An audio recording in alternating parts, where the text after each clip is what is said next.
다 같이 성경을 들고 일어서시기 바랍니다.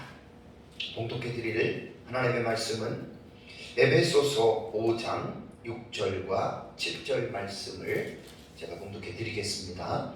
이것은 하나님의 말씀입니다. 누구든지 헛된 말로 너희를 속이지 못하게 하라. 이로 말미암아 하나님의 진노가 불순종의 아들들에게 임하나니 그러므로 그들과 함께 하는 자가 되지 말라. 아멘. 자리에 앉으시기 바랍니다. 설교하기 전에 양해를 좀 구하겠습니다. 제가 좀 목이 잠겨가지고 목소리가 좀 많이 변했습니다. 좀 불편하시더라도 또 말씀에 함께 집중하는 그런 시간이 되었으면 합니다. 신앙생활을 하는데 무엇이 중요할까요? 신앙생활을 하는데 아마 오랫동안 신앙생활 하신 분들은 성도님들은 다 아실 겁니다. 설교자들이 가장 강조하는 게 뭐냐면 하나님의 말씀에 대한 순종을 많이 강조하죠. 맞습니다. 신앙생활 하는데 우리가 기록된 하나님의 말씀 또 들었던 하나님의 말씀을 순종하지 않으면 아무것도 아닙니다. 그래서 우리는 하나님의 말씀을 구약 성경이든 신약 성경이든 우리가 하나님의 말씀을 순종해야 된다라고 하는 것은 이제 신앙생활에서 가장 중요한 그런 요소라고 말을 할 수가 있습니다. 그리고 또 하나 무엇을 우리가 또 생각해 볼 수 있냐면 선행을 행하라. 그러니까 착한 일이죠. 착한 일을 행하라라는 말도 우리가 많이 이 말씀을 듣는데 선행이라고 말을 할 때는 착한 일입니다. 이 착한 일은 무엇일까요? 일반 하나님을 믿지 않는 사람들은 도덕과 윤리 혹은 각종 사회적인 규범들이 있습니다. 그것을 지킬 때에 세상 사람들은 그것이 선행이다, 착한 일이다라고 그들은 이야기를 하는데 기독교적인 입장에서 착한 일, 선행에 대한 기준은 일반 사람들하고 여러분 다릅니다. 뭐가 다르냐면 제가 수차례 늘 말씀을 드리지만 우리 기독교는 도덕과 윤리와 사회적인 규범과 관습들을 무시하지는 않지만 도덕과 윤리와 규범과 사회적인 관습들은 나라마다 다릅니다. 지역마다 다르고 문화마다 다릅니다. 그래서 우리가 이해하지 못하는 그런 일들을 우리는 이제 각종 겪게 되는데 고대 사회라든가 지금도 에스키모인이라든가 이러한 특수한 지역에 살고 있는 그러한 사람들은 그들이 말하는 도덕과 윤리, 사회적 관습은 우리가 생각하고 있는 것들과는 다른 부분들이 꽤 있어요. 그래서 기독교인들이 말하는 선한 행위의 기준은 뭐냐? 하나님의 말씀입니다. 그래서 성경 말씀이 선한 행위의 기준이 되고 근거가 된다라고 하는 것을 여러분 꼭 기억을 해야 됩니다. 그래서 순종이라고 하는 전제 조건과 선행이라고 하는 것의 전제 조건이 뭐냐면 하나님의 말씀이거든요. 말씀을 순종할 때 그것이 기독교에서는 가장 큰 덕으로 말을 할 수가 있고 또 말씀을 순종하는 것을 우리는 뭐라고 하냐면 그것이 바로 선행이라고 우리는 말을 하거든요. 그러니까 하나님의 말씀을 순종하는 행위가 곧 선행이다라고 하는 교회를 다니면서 이제 많이들 들었던 내용들이고 많이들 강조하고 있는 부분입니다. 자, 여기에서 하나님의 말씀을 순종하는 것이 선행이라면 제가 최근에 또 하나의 같은 의미를 가지고 있는 용어가 하나 더 있다고 그랬죠. 그렇죠? 그 용어가 뭐라 그랬습니까? 성화입니다. 성화. 자, 요거 다 같은 의미예요. 단어는 달라도 의미는 같은 의미입니다. 제가 왜 이제 성화를 제가 강조를 하냐면 에베소서 4장에 들어와서 제가 성화에 대한 부분을 강조하죠. 근데 이 성화가 무엇인지에 대해서 이제 잘 알지 못하는 사람이 있을 수도 있습니다. 그래서 성화라고 하는 이 관점으로 에베소서 4장 이후의 내용을 풀어가지 않으면은 그냥 단순히 그냥 뭐 이렇게 해라 저렇게 해라라고 하는 그런 차원으로 끝날 수밖에 없기 때문에 4장 제가 7절을 들어갈 때 옛사람을 벗어버리고 새사람을 입으라라고 하는 그 단락을 설교할 때 그때 제가 구원론에 대해서 한 20분 정도 서론적으로 설명한 거 여러분들 기억나시죠? 그러니까 이제 이 성화라고 하는 이 부분에 대해서 또다시 한번 제가 말씀을 드립니다. 성화라고 하는 우리말 사전을 찾아보면 신의 은총으로 의롭게 된 사람이 성령으로 말미암아 거룩하게 됨, 이것이 이제 우리 국어사전에 나오는 정의입니다. 뭐 기본적인 것은 틀리지 않지만 이제 기독교적인 입장에서 제가 성화의 개념을 조금 더 자세하게 풀어서 말씀을 드린다면 죄인인 사람이 예수 그리스도를 구세주로 믿어서 하나님의 자녀가 된 성도가 하나님의 말씀과 또 성령의 도우시는 은혜로 예수님을 본받아 일평생을 거룩하게 살아가는 과정을 성화라고 합니다. 이건 이제 제가 일반적인 성화에 대한 개념에서 기독교적인 입장에서 제가 이 부분을 여러분들에게 좀 풍성하게 여러분들에게 좀 말씀을 드린 겁니다. 자, 에베소서에서 말하는 그렇다면 성화, 거룩하게 되어져 가는 것을 저는 기독교 우리 입장에서 예수님을 본받는 것이라고 말씀을 드렸습니다. 자, 그렇다면 우리 에베소서 4장 13절을 한번 볼까요? 전에다 말씀을 드린 말씀이지만 우리 에베소서 4장 13절을 한번 보겠습니다. 13절에는 우리가 다 하나님의 아들을 믿는 것과 아는 일에 하나가 되어 온전한 사람을 이루어, 그 다음에 뭐라고 했습니까? 그리스도의 장성한 분량이 충만한 데까지 이르리니, 지금 에베소서에서 막 교훈하고 있는 이게 다 교회론 속에 포함되어 있는 말이거든요. 그래서 이 부분을 하나님의 말씀을 순종하는 것 자체가 성화잖아요.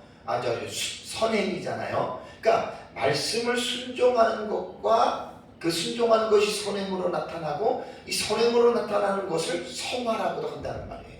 그럼 이 성화의 기준이 어디냐? 목표가 어디냐? 바로 그리스도의 장성한 분량이 충만한 데까지 이 성화의 삶을 살아가야 된다는 말입니다. 자, 15절을 볼까요? 4장 15절에 오직 사랑 안에서 참된 것을 하여, 그 다음에 범사에 그에게까지 자랄지라 그는 머리심이 곧 그리스도라. 그러니까 우리가 예수님을 닮는 것은 예수님의 온전하신 같이 이 땅에 살아가는 날까지 우리는 예수님을 닮아가는 거예요. 그래서 그 닮아가는 과정을 구원론적인 입장에서 성화라고 제가 말씀을 드린다라고 말씀을 드렸습니다. 그러니까 구원이라고 하는 것은 예수 그리스도를 믿음으로 구원을 받습니다. 근데 예수님을 믿고 구원을 받았다라고 할 때에는 믿고 칭의라 그러죠. 칭의가 된 상태에서 구원이 완성된 것이 아니라는 거예요. 거기서 구원이 끝난 것이 아니라는 겁니다. 그 칭의, 예수님을 믿음으로 말미암아 믿는 자들을 의롭다 하시는 이 칭의를 받은 사람이 그때부터 이 세상을 떠날 때까지 어떠한 삶을 살아야 되냐면 예수님을 본받는 삶을 살아가는 거예요. 이 땅에서. 그래서 신앙생활에 있어서 정말로 중요하다면 무엇이 중요하느냐? 뭐 기복신앙인들은 기도해서 복을 받아서 부자가 돼서 또 그걸 가지고 자기가 이 땅에 살면서 편안하게 사는 것이 기복신앙인들은 그러한 목적으로 예수를 믿게 됩니다. 그래서 뭐 주일날 나오고 헌금하고 기도하는 그 모든 것들이 자기의 복을 위해서인데 기독교는 그런 종교가 아닙니다. 그래서 이제 에베소서에서 지금 계속 제가 강조하는 4장 이후에서 강조하는 부분이 뭐냐면 여러분 예수 닮는 겁니다. 우리 아까 찬송을 불렀잖아요.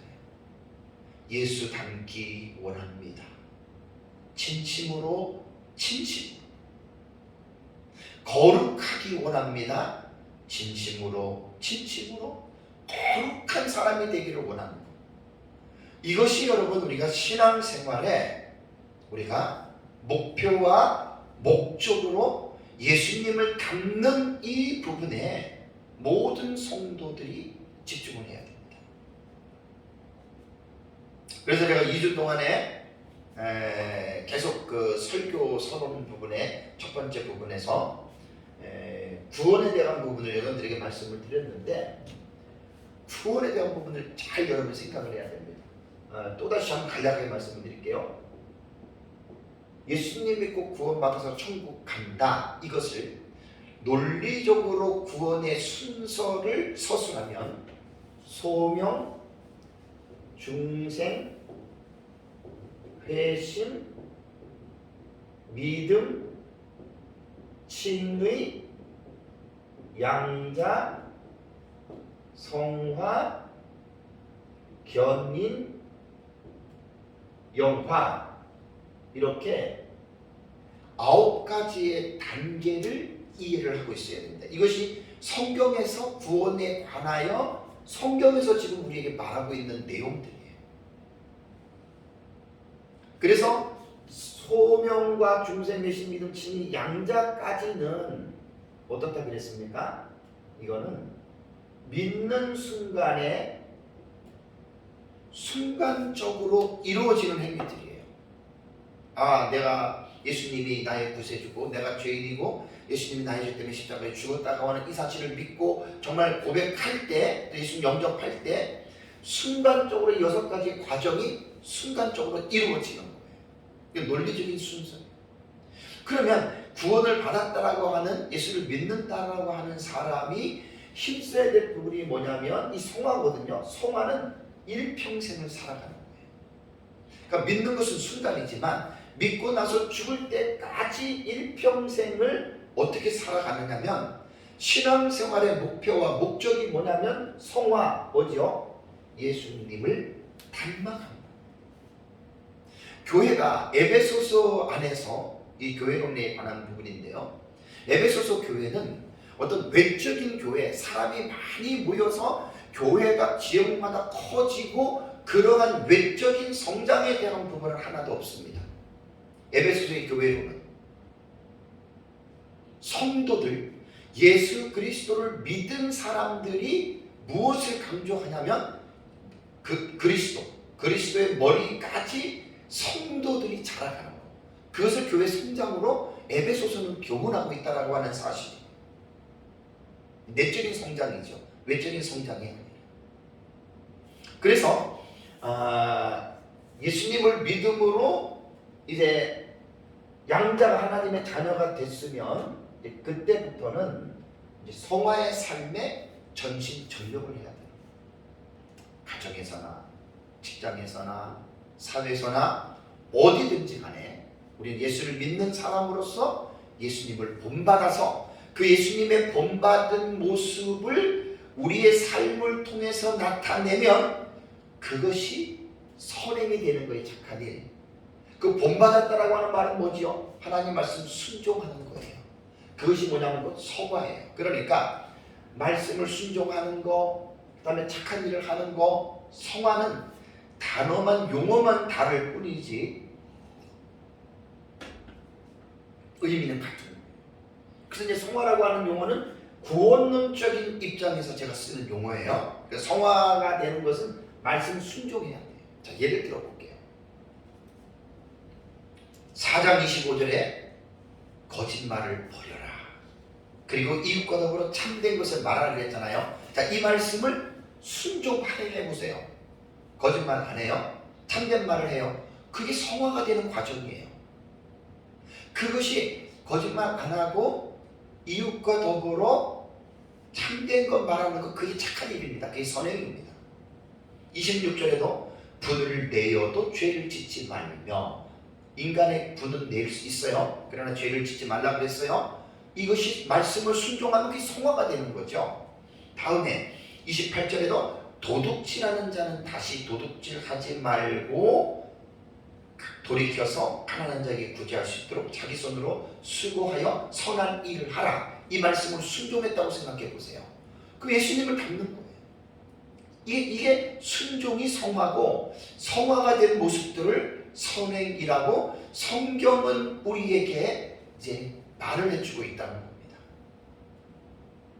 그래서 우리가 구원에 있어서 제가 양자로 말미암아 예수님을 믿음으로 말미암아 구원이 완성됐다라고 생각하지 말아라. 구원은 완성된 것이 아니고 구원은 진행 중이다라는 말을 저는 강조를 하는 거예요. 자, 여기에서 오해할 요지가 있습니다. 그럼 예수님 믿고 믿음으로 칭의를 받고 하나님의 자녀가 됐는데 그 구원이 취소될 수 있느냐? 저는 그걸 말하는 게 아니에요. 구원이 왜 취소돼요? 구원은 취소되지 않습니다.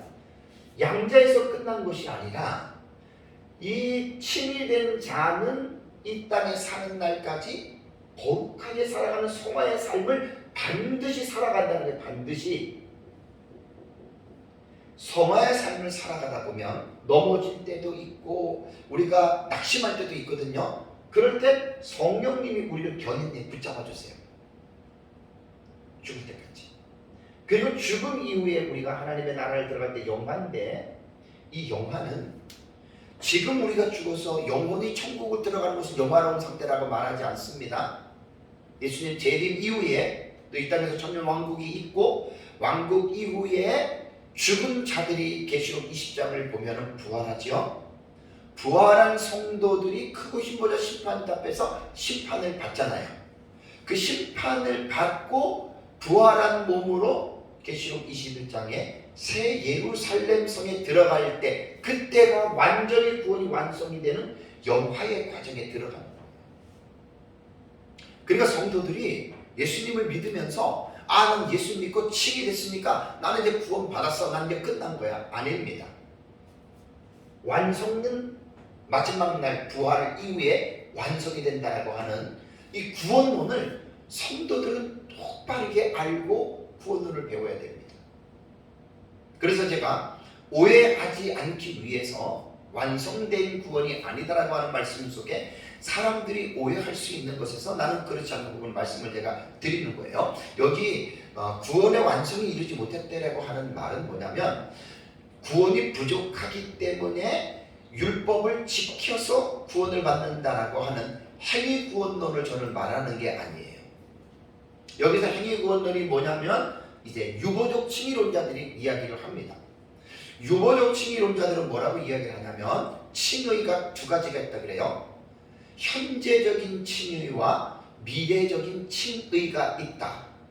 자, 현재적인 칭의는 뭐냐? 내가 예수 그리스도를 믿는 순간에 의롭다함을 받는다. 이게 현재적 칭의고, 미래적 칭의는 부활한 이후에 크고 힘보자 심판대 앞에서 하나님에게 심판을 받을 때, 그때 칭의를 받아야 된다라는 거예요. 어떻게 받느냐? 이 땅에 살면서 성화의 삶을 너가 성실하게 살았느냐, 그래서 너가 예수님을 많이 닮았느냐, 그것을 보시고 마지막 미래적인 칭의를 한다고 하는데, 저는 그거 인정하지 않습니다. 이거 행위 구원입니다. 이 율법주의 관에 속해 있습니다. 현재적 칭의, 미래적 칭의는 없습니다. 예수 그리스도를 믿고 칭의를 받았다면 그거는 그 구원받은 것은 확실하고 그 구원은 절대로 취소되지 않습니다. 근데 여기서 딱 끝나는 게 아니라 구원받은 자는 반드시 뭘로 이어지냐는 말이에요.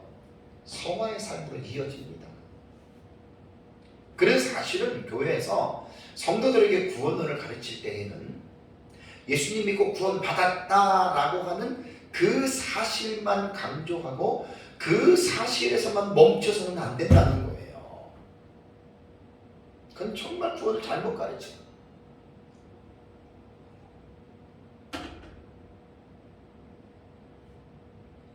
칭의에서 끝나는 것이 아니라, 칭의된 사람은 반드시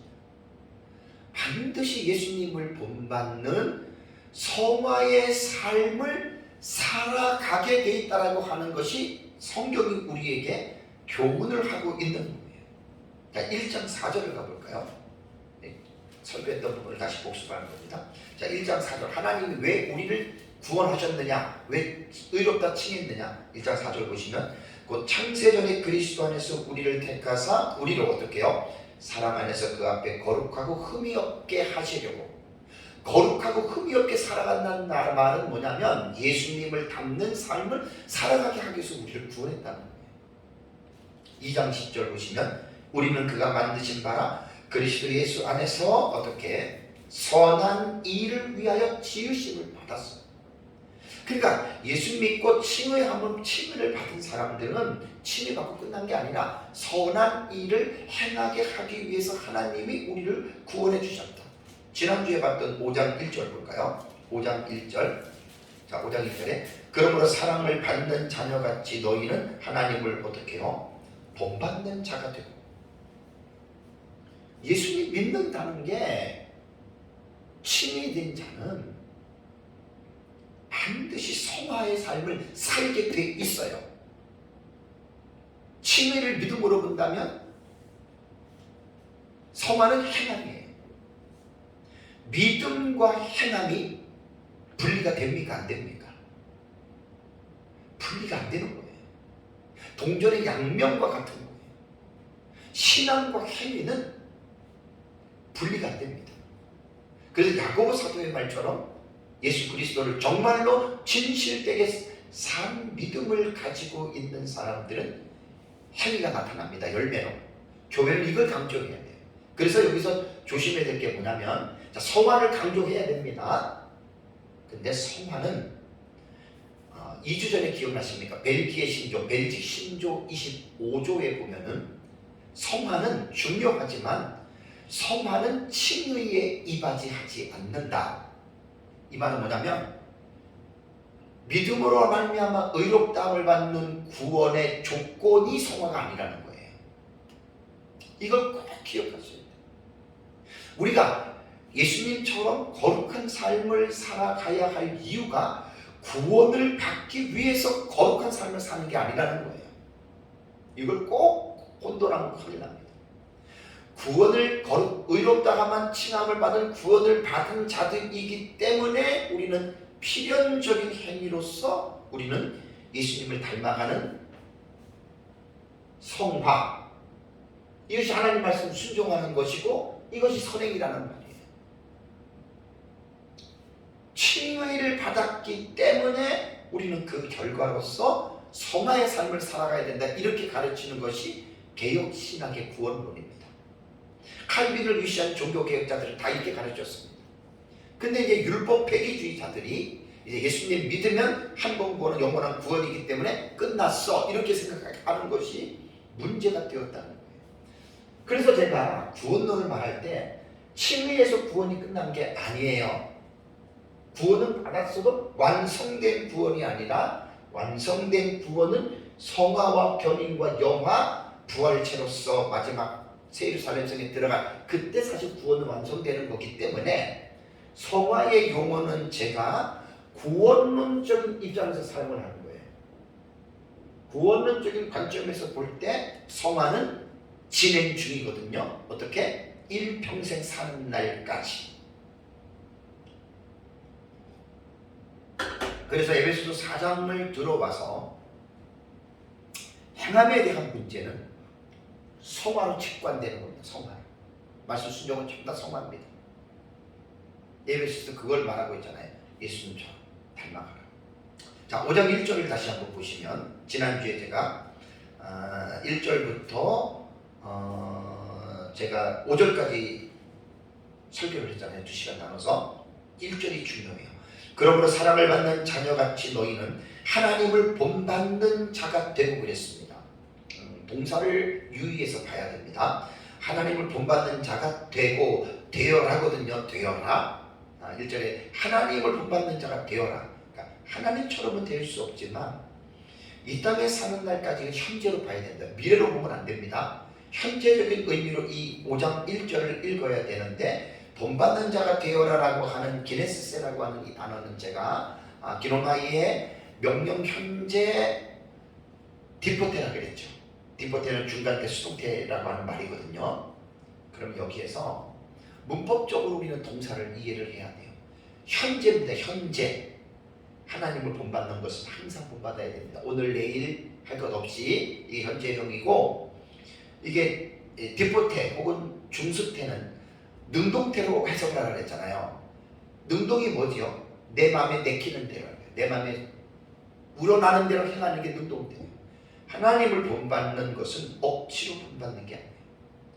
예수님을 본받는 것 억지로 하기 싫고 본받으라는 말이 아니라 이게 명령형이잖아요. 명령형. 능동태로 하나님을 본받아야 돼요. 이것이 저와 여러분들에게, 우리 믿는 우리들에게 정말로 중요한 하나님의 명령입니다. 그러니까 하나님을 본받는 삶을 사는 거예요. 신앙생활은. 기복신앙들처럼 돈복 달라 그러고 돈 받아가지고 좋은 차 사고 좋은 집 사고 자기의 삶을 풍요롭게 누리려고 신앙생활 하는 게 아니에요. 풍요로움이 잘못된 건 아닌데 그것 때문에 신앙생활 하는 게 아니에요. 하나님을 본받기 위해서 동사가 되어라, 본받아라, 명령, 현재, 디포테라 그랬어요. 능동태를 해석하는 거예요. 제가 이번 설교를 준비하면서 구약 성경에 지난주에 제가 설명을 못했는데 레위기 11장 44절과 45절을 보세요. 레위기 11장 44절과 45절에 구약 성경에도 하나님을 본받으라는 말이 나와요. 그러니까 하나님을 본받는 것은 신학적인 교훈이 아니라 이미 구약에 되어 있거든요. 레위기 11장 44절과 45절을 보면 나는 여호와 너희 하나님이라 내가 거룩하니 너희도 몸을 구별하여 거룩하게 하고 땅에 기는 길 짐승으로 말미암아 스스로 더럽히지 말라. 나는 너희 하나님이 되려고 너희를 애굽 땅에서 인도하여 낸 여호와라. 내가 거룩하니 너희도 거룩하라. 구약의 율법이거든요. 여기에서 44절을 보면 내가 거룩하니 뭐라고 그랬습니까? 너희도 몸을 구별하여 거룩하게 하고 그랬죠. 그죠? 여기에 몸을 구별하여 구별하여라고 하는 이 동사가 참 이번에 보고 참 기가 막힌, 제가 또 동사에 관심이 많아요. 이걸 제가 설명을 해드릴게요. 이게 뭐냐면 좀 어려워도 제가 써서 여러분들에게 설명을 드리겠습니다. 이게 뭐냐면 이렇게 되는 거예요. 히브리어로 보면 이게 히트, 이게 모음을 좀 찍어야 되니까 히트, 그 다음에 카디셴이에요. 이렇게 카디, 그 다음에 카디템, 요렇게. 왜 제가 좀 어려운 단어를 여러분들에게 써드리냐면 동사는 분해를 해야 돼요. 이게 뭐냐면 와우 계속법이고요. 요게 히트가 들어간 게 뭐냐면 히브리어에서는 히트 파일 동사형이라고 하거든요. 그 다음에 요 템이라고 하는 요 단어는 남성 복수예요. 히브리 헬라어를 전혀 안 듣는 사람들은 이게 어려우시지만 전혀 어렵지 않아요. 이 본 단어의 본래는 카도시, 이 카다시 많이 제가 해서 들어보셨죠. 거룩하게 한다고 하는 거거든요. 그럼 히브리어 동사는 이렇게 봐야 돼요. 와우 계속법. 이거는 앞에 있는 것과 연결되는 것을 말하는데 히트 파일이라고 하는 이게 참 중요한 거예요. 이게 뭐냐면 히트 파일은 히브리어에서 중간태를 말하는 거예요. 그리고 강조형을 말할 때 강조형이에요. 그러면 동사잖아요. 너희 몸을 구별하는 거예요. 우리 몸을 구별하는데 중간태니까 우리 자신을 위해서 능동적으로 구별하는 거예요. 하기 싫은 거 억지로 구별하라는 말이 아니에요. 히트 파일은 강조형이라고 했잖아요. 그러니까 하나님이 내가 거룩하니 너희도 몸을 구별하여는 강조하는 거예요. 중간 때니까 너희 스스로가 내가 거룩하기 때문에 너희 몸을 더럽히지 말라는 거예요. 단어 하나에 담겨있는 히브리어는 동사가 7개가 있다잖아요. 강동사, 약동사 7개가 있어요. 7개. 그래서 성경을 읽을 때 설교자들은 동사를 그냥 지나치면 안 돼요. 동사를 붙잡고 이 동사가 어떤 형인지를 분명하게 봐요. 원래 단어는 카다시라고 하는 단어인데 히브리 헬라어에 보면 접두어가 있고 전미어가 있어요. 거기서 이제 그 동사의 모양을 우리가 읽어내는 거거든요. 너희 몸을 구별하라가 웨이트 카디쉐템이에요. 와우 계속법 히트 파일 완료 이 남성 복수예요. 그러니까 제가 지금 에베소에 들어와서 성화를 강조하죠. 성화를 강조하는 것은 신약 시대에만 강조하는 것이 아니라 구약 시대부터 하나님은 성화를 강조했습니다. 모델이 누구예요? 하나님, 내가 거룩하니 너희도 거룩하라. 너희 몸을 구별하는 것은 중간 때 강조형이에요. 우리 스스로가 능동적으로 하나님 거룩하신 같이 성도들은 하나님처럼 강조입니다. 강조. 꼭 그렇게 살아가라. 이게 구약 성경에 하나님께서 레위기에서 이스라엘 백성들에게 하나님께서 교훈하신 내용입니다. 이제 오늘 본문 들어가겠습니다.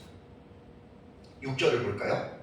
6절 누구든지 헛된 말로 너희를 속이지 못하게 하라. 이로 말미암아 하나님의 진노가 불순종의 아들들 가운데에 임한다라는 말이 나옵니다. 지금 제가 좀 에베소서 한 절 한 절을 좀 깊이 있게 좀 이게 설교하는 이유는 뭐 5, 6절, 7, 8절을 쭉 하고 음행과 온갖 더러운 것과 탐욕고 부르지도 말고 누추함과 어리석은 말이나 희롱의 말이나 뭐 음행이나 이런 거 하지 말라 이렇게 그냥 쭉쭉쭉 넘어가면 이거 누구든지 다 알고 기본적인 건 다 알고 있는 거예요. 한 단어, 한 행동을 좀 더 깊이 있게 생각을 해보면서 우리의 마음속에 새기려고 제가 자세하게 하는 거예요. 여기 보면 헛된 말로 너희를 속이지 못하게 하라. 그러니까 헛된 말에 속임을 당하지 말라는 거잖아요. 누구에게? 에베소 교회 성도들에게. 그러면 에베소 교회 안에 주변의 사람들이 헛된 말로 에베소 교회 성도들을 속이고 있다고 하는 것을 전제로 우리가 해야 됩니다. 헛된 말이라고 하는 케노스라고 하는 이 단어는 공허한, 허무맹랑한 성과가 없다 혹은 유익이 없는 그런 말들을 가르칩니다. 바울은 불신자들이 성도들을 향하여 헛된 말로 속이는 것 때문에 이 부분을 넘어가지 말라라고 지금 말을 하고 있는데 6절 안에서는 헛된 말이 어떤 내용인지는 안 나오죠. 그죠? 무슨 내용인지 어떤 말인지는 나오지는 않지만 4절을 잠깐 보세요. 4절을 보면은 말에 대해서 누추함과 어리석은 말이나 희롱의 말은 마땅하지 아니하니라는 말이 나오잖아요. 그죠? 4절에 말에 대해서 나오고 그 다음에 6절에서 헛된 말 나와요. 그러니까 말과 말을 같은 동류로 우리가 연결해 보다 보면 이 4절에 있는 말씀과 6절에 있는 말 이게 어떤 연관성이 있는가도 우리가 좀 봐야 되는데 근데 6절을 보시면은요 6절 본문에 아까 뭐라 그랬죠? 이 헛된 말로 말미암아 어떤 결과가 주어진다고 했습니까? 6절에 하나님의 진노가 임한다. 하나님의 심판이 임하는 거예요. 그러니까 여기에서 헛된 말은 단순히 그냥 쓸데없는 그런 말로 보기보다는 하나님의 진노가 임한다는 의미로 볼 때에 여기서 헛된 말은 하나님의 진리의 말씀을 대적하는 말들로 우리는 봐야지 무방합니다. 예를 들자면 하나님이 어디 있냐 이런 말들이에요. 야, 예수가 뭐 너희 죄를 위해서 죽었다는데 그딴 말 하지 말어. 예수 나쁜 사람이야. 그렇게 말할 수도 있잖아요. 그 다음에 천국과 지옥이 어디 있냐 그런 말들을 말하는 거예요.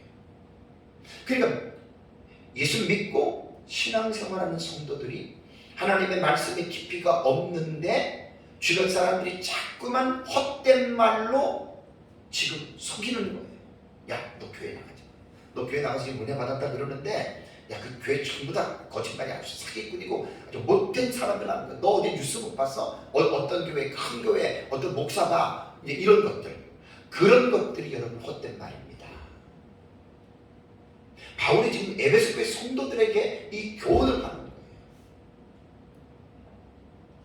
불순종의 아들들, 불순종의 아들들. 이게 이제 단어를 하나하나 한번 또 보겠습니다. 여기 보면 이제 속이다라고 하는 말, 여기 보면 이제 6절의 단어를 한번 보면서 말씀드릴게요. 속이다라고 하는, 아파타우라고 하는 말은 뭐 유혹하다라고 하는 말도 있고요, 기만하다라는 말도 있어요. 그러니까 조금 전에 말씀드린 대로 이 헛된 말로 불신자들이 교회를 다니는 에베소 교회 성도들에게 지금 속이고 있는, 너 뭐 교회 나가는 거 조심해라, 네가 뭐 하나님 있다 그러는데 술 거짓말이다. 이런 것들이 다 헛된 말이에요. 그러니까 하나님의 진리 자체를, 이제 중요한 진리 자체를 거짓으로 지금 속이는 거고, 다음에 6절에 또 하나님의 진노라 그랬죠. 이 오르게라고 하는 이 단어는 이제 분노, 진노 이렇게 사용이 되는 단어입니다. 그런데 이 단어를 보면은 그 진노가 임한다라고 그랬잖아요, 그렇죠? 여기에 임한다라고 하는 동사를 보면은 가르에르카타이라고 나오거든요. 여기에 이게 에르코마이의 직설법 현재더라고요. 그냥 하나님의 진노가 임한다라고 하는 말은 언제 임하느냐? 현재 임하는 거예요. 근데 이 하나님의 진노라고 하는 이 차원에서 불순종의 아들들에게 임한다는 말은, 불순종의 아들들은 하나님을 믿지 않는 자들이 있거든요. 그들에게 진노가 현재 임해요. 그러면 진노는 현재에만 임하는 것으로 끝날까요? 미래적인 진노가 있잖아요. 그러니까 이 6절 본문에서는 하나님의 진노가 임하는 것은 항상 하나님께서 현재적으로 진노를 나타내십니다. 사람마다 나라마다 달라요. 나타내고, 우리가 여기에서 하나님의 진노라고 하는 이 면에 있어서는 현재의 진노가 중요한 게 아니라 우리에게는 미래적으로 임하는 진노를 여러분 우리는 기억을 해야 됩니다. 그래서 설교를 준비하면서 이 본문 안에서 묵상을 하면 6절에서 하나님의 진노가 불순종의 아들들한테 임한다라고 하는 말은 현재도 그렇지만 미래적인 차원에서 이 본문을 좀 읽을 필요가 있어요. 그래서 제가 미래적인 차원에서 읽으려면 어디를 보냐면, 제가 좀 영감이 온 게 우리 베드로후서 3장을 가보세요. 베드로후서. 자, 베드로후서 3장을 가보면 아주 이제 리얼하게 한 가지 주제입니다. 심판에 대한 주제입니다. 3장 3절을 보십시오. 베드로후서 3장 3절을 보면, 먼저 이것을 알지니, 베드로가 이제 흩어져 신앙생활하는 성도들에게 교훈한 두 번째 편지입니다. 말세에 조롱하는 자들이 와서 자기의 정욕을 따라 행하며 조롱하여 이르되, 조롱하는 말은 이 헛된 말이에요. 그 말의 내용이 뭐죠? 4절에 주께서 강림하신다는 약속이 어디 있느냐. 그러니까 아주 구체적이에요. 이게 미래적인 하나님의 진노라고 하는 주제를 가지고 제가 설명을 하는 거예요. 그러면서 이 사람들이 뭐라고 얘기를 합니까? 조상들이 잔후로부터 만물이 처음 창조될 때까지 지금 그냥 있어. 성경에 말한 것처럼 뭐 예수님 오시면 심판을 하고 지구가 세 갈래로 갈라지고 막 이런 말을 했겠지요. 야, 지금 봐라. 너네 뭐 예수가 올라갈 때 곧 온다 그랬는데 안 오잖아. 이 세상에 무슨 심판을 받아. 이렇게 지금 조롱하는 말, 이게 헛된 말이에요.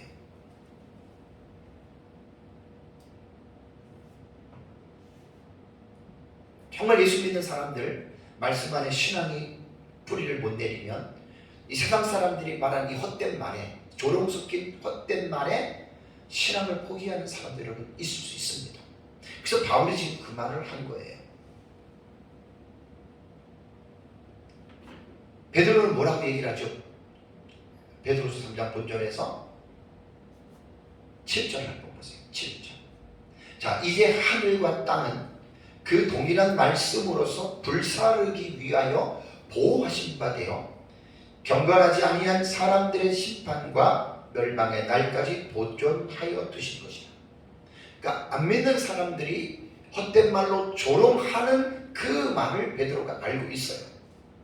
그래서 그 헛된 말에 너희가 바울이 에베소 교인들에게 말한 것처럼 속아 넘어가지 말고, 속지 말고, 너희는 이제 7절에 가면 이제 빛의 다혈장 행하라, 그 말이 이제 연결적으로 해서 나옵니다. 자, 베드로후서 거기라면 다시 볼게요. 10절. 자, 10절에 자, 어떻게 얘기를 합니까? 베드로는 10절에 그러나 주의 날이 어떻게 온다고요? 도둑같이 온다. 세상 사람들은 헛된 말, 조롱하는 말로 예수가 언제 오냐 이렇게 말을 해도 베드로는 좀 성도들, 왜냐하면 너무 지금 이게 중요한 주제거든요. 예수님의 재림과 하나님의 진노의 심판, 이게 마지막 하이라이트예요. 여기에서 베드로는 성도들에게 믿음을 심겨주는 거예요. 주의 날이 도둑같이 온다. 그러면서 그날에는 예수님의 재림 날이죠. 하늘이 큰 소리로 떠나간다. 뭔 말일까요? 하늘이 큰 소리로 떠나간다라고 하는 말은 우주에 있는 구성 요소들. 지난번에 말씀드린 킹제임스 버전에 이렇게 나와 있어요. 우주에 있는 각종 그 행성들 있잖아요. 그게 큰 소리로 없어지고 떠나가고, 그 다음에 뜨거운 불에 풀어지고, 이 말은 뭐냐면 맹렬한 불에 녹아내려져요.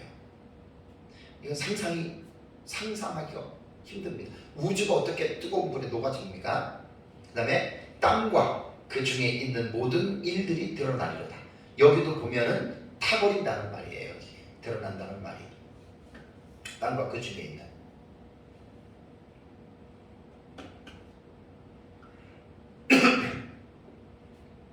12절 보시면 하나님의 날이 임하기를 바라보고 그랬죠. 그죠? 하나님의 날이 임하기를 이라고 하는 말이 바로 예수 그리스도의 재림을 말하는 거예요. 예수님의 재림이 임하기를 바라보면서 뭐라고 그랬습니까? 간절히 어떻게 해요? 사모하라.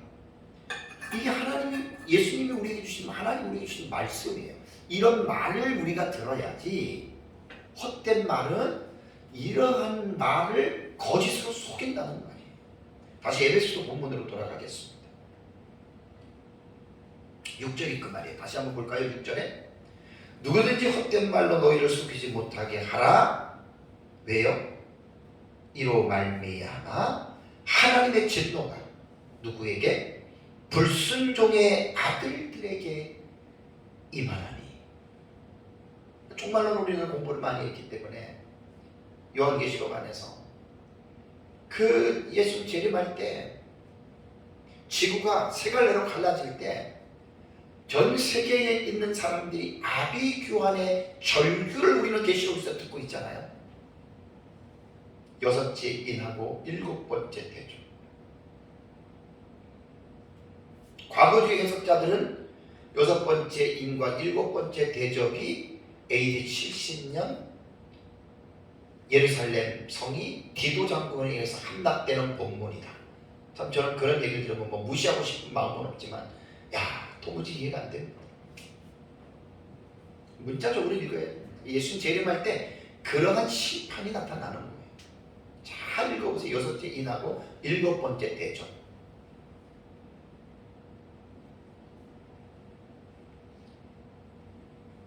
자, 7절을 보겠습니다. 마지막 부분입니다. 오늘 6절과 7절을 제가 설교를 하니까 7절을 보시면 그러므로 그들과 함께하는 자가 되지 말아라. 자, 이 교훈이 중요합니다. 불순종의 아들들, 예수 믿지 않는 자들이에요. 그들과 함께하는 자가 되지 말고 그러므로라고 하는 접속사가 들어가잖아요. 우리라고 하는 접속사는 6절 이전에 있는 문장들을 상기하고 읽어야 돼요. 그 접속사가 그런 거잖아요. 6절을 보면 헛된 말로 너희들 속이지 못하게 하라. 속아 넘어가지 마라. 하나님의 진노가 그들을 임해서 그들을 심판받는다 그 말이야. 그렇기 때문에 그러므로 접속사가 그런 역할을 하는 거예요. 앞에 절을 상기에 이어가면서 그러기 때문에 너네는 그들과 함께하는 자가 되지 말아라 그 말입니다. 앞에 있는 내용과 접속사들은 그렇게 읽어야 돼요. 되지 말아라라고 하는 말이 뭐냐면 부사 매가 나옵니다. 매 그러면 제가 한 6, 7번에서 기억나죠? 그죠? 매운 기네스세라고 하는 단어거든요. 이게 뭐냐면 이 기네스세라고 하는 말은 이 기노마이의 명령 현재입니다. 그 기억나시죠?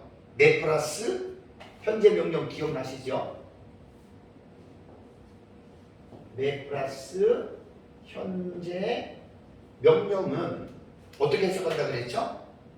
지금 하고 있는 그 일을 금지하라.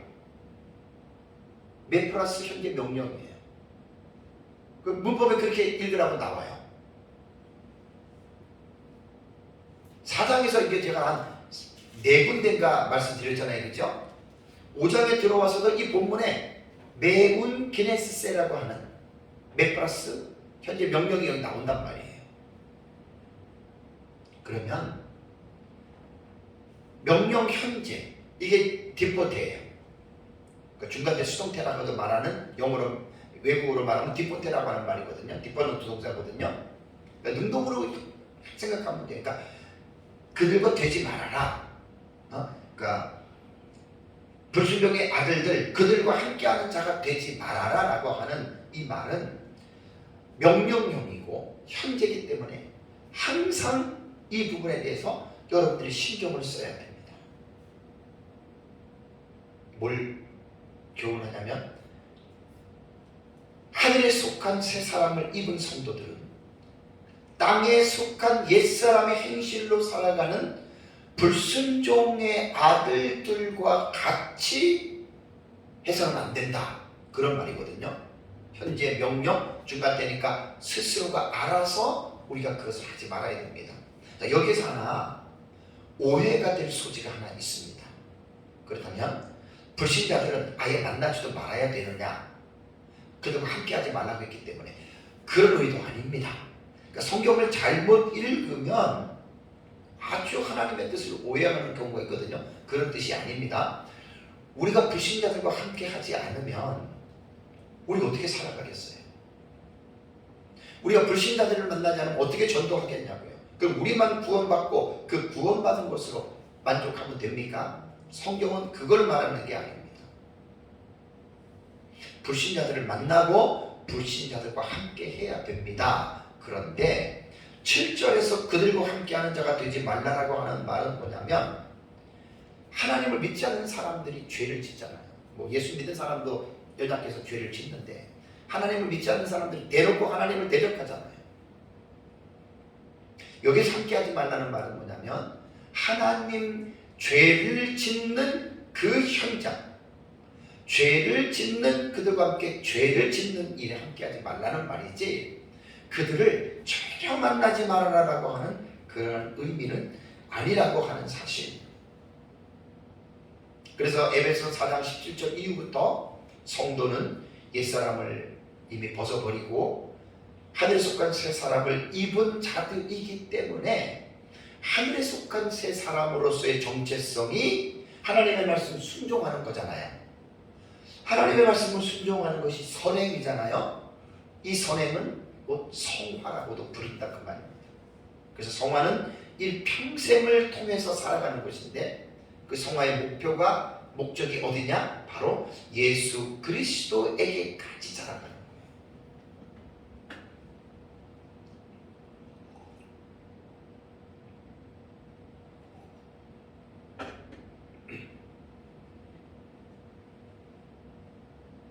그래서 본문의 말씀에서 그러므로 너로 그들과 함께하는 자가 되지 말아라 라고 하는 이 본문의 말씀 꼭 여러분 기억을 해야 됩니다. 왜 그러면 우리가 그 죄를 짓는 일에 또 땅에 속한 그러한 사람들의 삶을 우리가 함께하지 말아야 되느냐? 골로새서 잠깐 넘어가 보겠습니다. 골로새서. 그러니까 골로새서는 에베소 쌍둥이 소신이라고 했어요. 거의 비슷해요. 참 에베소 끝나고 골로새 설교하면 아주 친근감이 있을 거예요. 그럴 정도로 거의 주제들이 같은 내용. 그래서 오죽하면 쌍둥이 소신이라고 했겠습니까?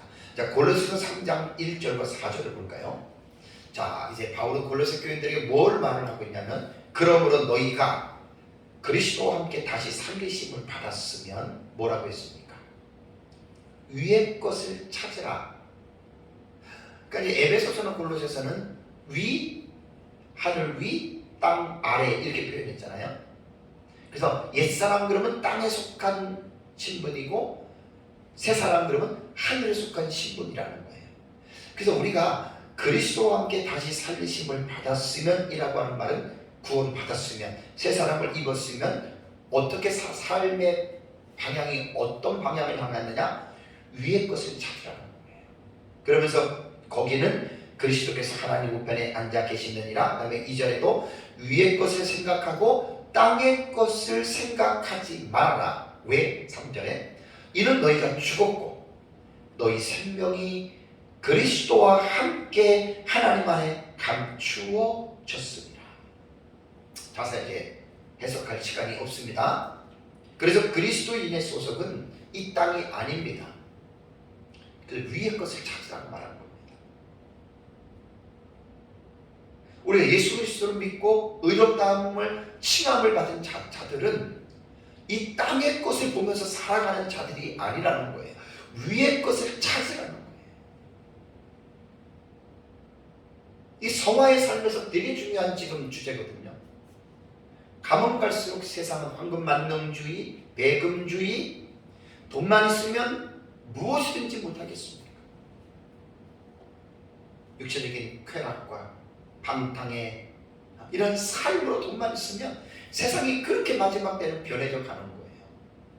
이럴 때 그리스도와 함께 다시 살리심을 받은 우리는 땅의 것을 생각하면 안 되고 땅의 것을 쳐다보면 안 돼요. 위에 계신 하나님의 나라, 예수 그리스도.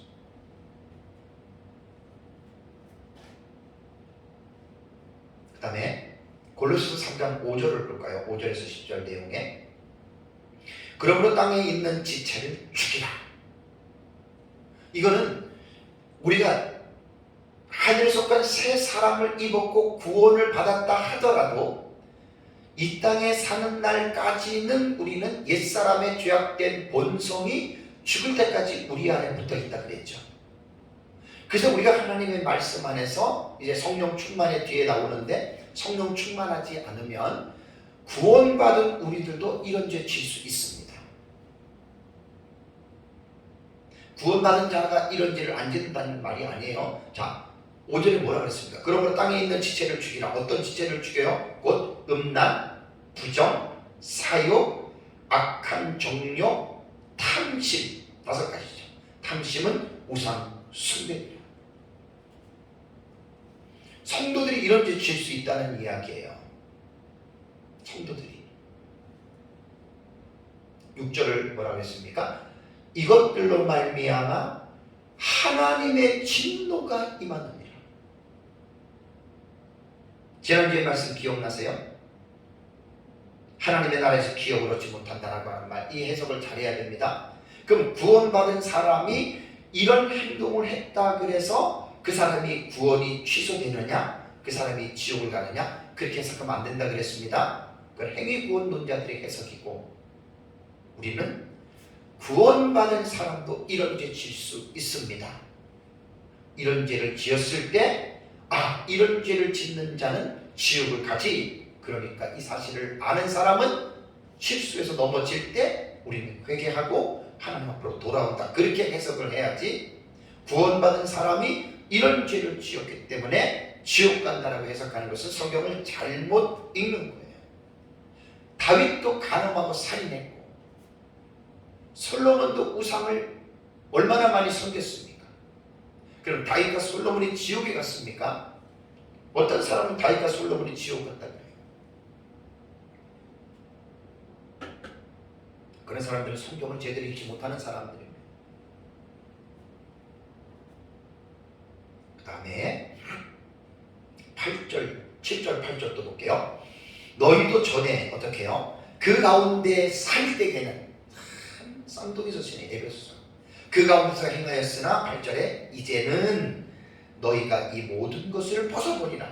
뭘 벗어버리라고요? 곧 분함과 노여움과 악의와 비방과 너희 입에 부끄러운 말이라. 너희가 서로 거짓말하지 말라. 옛사람과 그 행위를 벗어버리고 새 사람을 입었으니 이는 자기를 창조하신 이의 형상을 따라 지식에까지 새롭게 하심을 입은 자니라.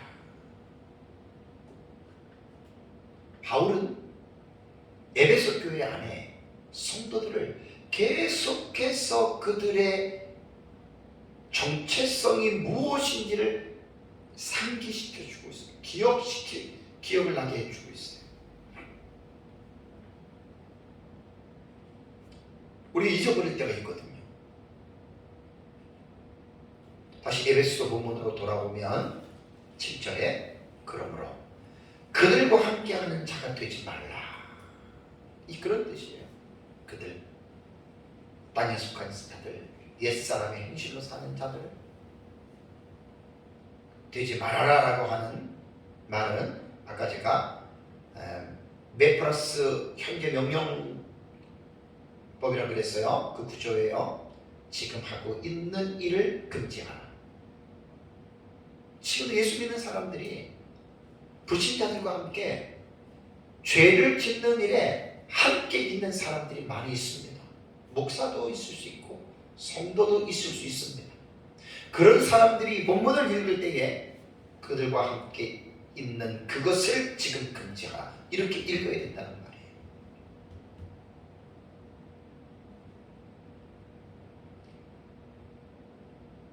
하나님의 진노를 받을 그 불순종의 아들들과 함께 먹고 마시고 죄를 짓는 것은 그건 올바른 말이 아닙니다. 그래서 구약성경 10편 1편 1절에 복 있는 사람은 악인들의 꾀를 따르지 아니하며 죄인들의 길에 서지 아니하며 오만한 자들의 자리에 앉지 아니하고 이렇게 말하는 거예요. 오해가 없어야 됩니다. 그러면 이제 예수 믿지 않는 저 사람은 내가 만나지 말아야 되겠다, 함께하지 말라고 했으니까 그런 뜻 아니라고 했습니다. 녹아시면서 다시 말씀을 드리는 겁니다. 만나야 됩니다. 전도하기 위해서, 복음 전하기 위해서 만나야 됩니다. 다만 그들이 죄를 짓는 일에 우리를 유혹하고 죄를 짓는 그 길을 우리를 끌어당길 때, 그럴 때 그들과 함께하지 말라는 거예요. 그 자리에 함께하지 말라는 거예요. 10편 1편 1절이 그런 뜻입니다. 사랑하는 성도 여러분, 하늘에 속한 새 사람을 입은 성도들은 땅에 속하여 살아가고 있는 옛사람의 본성을 가지고 우리도 살아가고 있어요. 남아 있어요. 그래서 불순종의 아들들이 우리에게 헛된 말로 자주 속입니다. 그럴 때 바울은 에베소 교회 성도들에게 불순종의 아들들이 너희에게 하는 헛된 말 속아 넘어가지 말라는 거예요. 지금 저와 여러분도 똑같습니다. 물론 안 믿는 친구도 있고 안 믿는 가족도 있고 안 믿는 지인들도 있습니다. 그들을 도무지 만나지 말라는 건 아닌데 때로는 그들을 통해서 우리에게 속이잖아요. 진리를. 그럴 때 그 속아 넘어가지 말라는 거예요. 왜냐하면 하나님의 진노가 그들에게 임하기 때문이라는 거예요.